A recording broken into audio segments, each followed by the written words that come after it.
मंडळी, माणूस चंद्रावर वस्ती करायला निघाला, मंगळावर जीवसृष्टी शोधतोय, बुलेटच्या वेगानं धावणारी ट्रेन, साता समुद्रापार झेप घेणारी विमानं आणि गावागावांना जोडणारे महामार्ग आपण बनवतोय. पण त्याच वेळी एक अशी बातमी येऊन धडकते जी ऐकून आपल्या प्रगतीच्या गप्पा किती थोतांड आहेत याची आपल्याला जाणीव होते. सामान्य माणूस त्यापासून कसा कोसो दूर आहे याची जाणीव होते. नागरिक आणि संवेदनशील माणूस म्हणून आपली मान शर्मेनं खाली जाते. गेले काही दिवस पेट्रोल आणि डिझेलच्या तुटवड्यानं राज्यातले नागरिक त्रस्त आहेत. पेट्रोल पंपाच्या बाहेर रांगा आहेत, लोकांची झुंबड आहे, पंपावर होणारी हाणामारी रोखायला पोलीस बंदोबस्त आहे. पण पेट्रोल डिझेलची टंचाई आणि महागाई एवढ्यापुरती मर्यादित राहिलेली नाहीये. या टंचाईची सगळ्यात भयंकर किंमत कुणाला मोजावी लागली आहे माहिती आहे? एका आईला. हो, बरोबर ऐकलं तुम्ही, एका आईला. ॲम्ब्युलन्समध्ये डिझेल नव्हतं म्हणून एका आईनं 9 महिने पोटात वाढवलेल्या आपल्या काळजाच्या तुकड्याला डोळे भरून पाहण्याआधीच गमावलं. ॲम्ब्युलन्स जागेवरून हल्ली नाही म्हणून एका निष्पाप बाळानं या जगात येण्याआधीच जीव सोडला. आपल्या आईच्या गर्भात तडफडून त्यानं दम सोडला. ही घटना केवळ एक बातमी नाहीये, हा आपल्या संवेदनाहीन व्यवस्थेचा एक विद्रूप चेहरा आहे. कारण जेव्हा डिझेलच्या अभावी एखादी ॲम्ब्युलन्स जागेवर थांबते ना, तेव्हा ती फक्त गाडी थांबत नाही, तर ती एका निष्पाप जीवाचा श्वास आणि एका कुटुंबाचं अख्खं जग कायमचं थांबवते. काळजाला पीळ पाडणाऱ्या आणि व्यवस्थेला उघडं पाडणाऱ्या या घटनेचा सखोल आढावा घेणारा हा व्हिडिओ.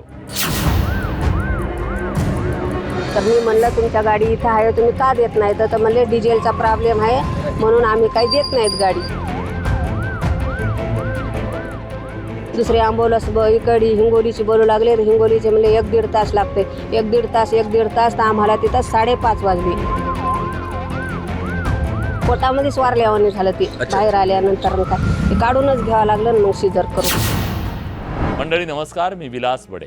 काळीच पिळवटून टाकणारी ही घटना आपल्या महाराष्ट्रातल्या हिंगोलीतली आहे. तारीख 26 मे. हिंगोलीच्या जवळा बाजार प्राथमिक आरोग्य केंद्रात मनीषा ओमप्रकाश इंगळे या गरोदर मातेला उपचारासाठी आणलं गेलं. तिच्या पोटात प्रचंड वेदना सुरू होत्या. प्रसूतीच्या काळाने ती आई विव्हळत होती. तिची अवस्था पाहून तिथल्या डॉक्टरांनी हात झटकले. प्रकृती गंभीर आहे, तिला तातडीने हिंगोलीच्या वैद्यकीय महाविद्यालयात घेऊन जा असा सल्ला दिला गेला. हे ऐकून तर कुटुंबियांच्या पायाखालची जमीन सरकली. त्यांनी क्षणाचाही विलंब न करता समोरच उभ्या असलेल्या सरकारी रुग्णवाहिकेच्या म्हणजे त्या ॲम्ब्युलन्सच्या चालकाकडे धाव घेतली. आमच्या लेकीला वाचवा, तिला लवकर मोठ्या दवाखान्यात घेऊन चला अशी विनवणी केली. पण तेव्हा जे उत्तर मिळालं त्या कुटुंबाला, ते ऐकून कुटुंब आणखीनच हादरून गेलं. कारण त्या कुटुंबाला सांगितलं गेलं की गाडी डिझेल नाहीये, गाडी जागेवरून हलू शकत नाही. 108ला फोन लावला. 108ची गाडी हिंगोलीला होती. हिंगोलीला गाडी होती तर 108ची, तर ती हिंगोलीची गाडी काय म्हणली, आमचं 1-1.5 घंट्या येणं होत नाही म्हणल्यावर मग आम्ही म्हणलं मग आमच्या पोरीचं कसं काय करावं. म्हणलं पोरीचं जास्त दुखायले, ते 40 पाणी सांगितलं. म्हणलं माझी पोरगी तरफडायले, मग काय करावं. तर त्या ताई काय म्हणल्या, तिथल्या म्हणल्या प्रायव्हेट गाडी करून न्या म्हणल्या. मग आता गाडी नसल्यानं काय झालं, का करा. आम्ही म्हणलं ही ॲम्ब्युलन्स आहे ना, तर त्या ॲम्ब्युलन्सला डिझेलचा प्रॉब्लेम आहे म्हणल्या, म्हणून ती ॲम्ब्युलन्स इथं आहे म्हणल्या. मग असं म्हणल्यावर मग मी काय म्हणलं, आता तुम्ही म्हणल्या 4 वाजोस्तोवर, आता 5 वाजोस्तोवर, 4 वाजोस्तोवर 5:30 वाजले. मग मी काय केले, दुसरी गाडी आणली. दुसरी प्रायव्हेट गाडी 800चं डिझेल टाकून 30 मिनिटामध्ये इथं गाडी आली ती. विचार करा, एका बाजूला पोटच्या गोळ्यासाठी तडफडणारी एक आई आणि दुसऱ्या बाजूला डिझेल नाही हे सांगणारी निर्ढावलेली व्यवस्था. यानंतर कुटुंबानं 108 या इमर्जन्सी नंबरवर फोन लावला. तर तिथून उत्तर आलं, दुसरी गाडी यायला 1 ते 1.5 तास लागेल.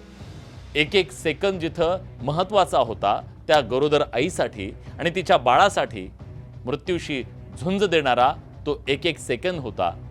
अखेर नातेवाईकांनी कशीबशी एका खाजगी रुग्णवाहिकेची सोय केली आणि दुपारपासून संध्याकाळपर्यंतचा बहुमूल्य वेळ वाया गेला.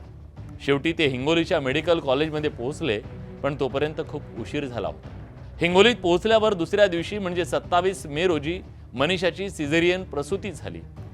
डॉक्टर ऑपरेशन थिएटरच्या बाहेर आले, पण त्यांच्या हातात रडणारं बाळ नाही. त्यांच्याजवळ काळी चिरणारा निरोप होता की तुमचं बाळ या जगात नाही. 9 महिन्याची तपश्चर्या एका झटक्यात संपली आणि रंगवलेली सगळी स्वप्न उद्ध्वस्त झाली. ज्या बाळाला छातीशी लावण्यासाठी त्या आईनं जीवापाड वेदना सहन केल्या, त्या आईच्या कुशीत बाळाचा मृतदेह होता. बाळाची आजी छाती बढवून रडतीये. ती आजी आक्रोश करत सांगतेय, आम्ही हिंगोलीला लवकर आलो असतो तर कदाचित आमचं बाळ वाचलं असतं. त्यांनी गाडी काढली असती तर कुठून तरी डिझेल मिळालं असतं.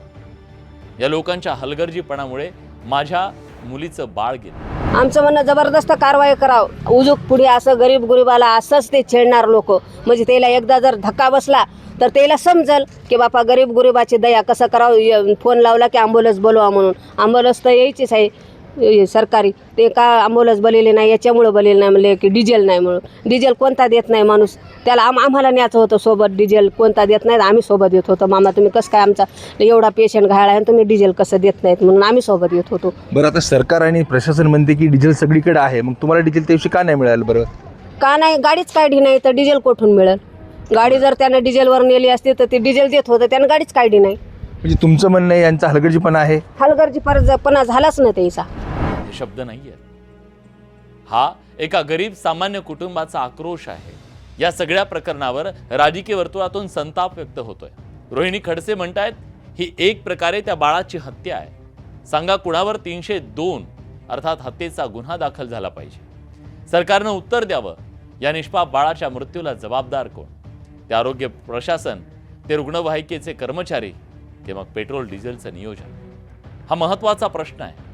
यावर राज्याच्या आरोग्य मंत्र्यांची सुद्धा आता प्रतिक्रिया आली. ॲम्ब्युलन्सला डिझेल मिळालं नाही आणि त्यामुळं गर्भवती महिलेला उपचार मिळाला नाही. त्यामुळं त्या महिलेच्या पोटातलं बाळ दगावलं गेलंय. काय सांगणार? असा प्रकार झाला असेल तर त्याची चौकशी करू.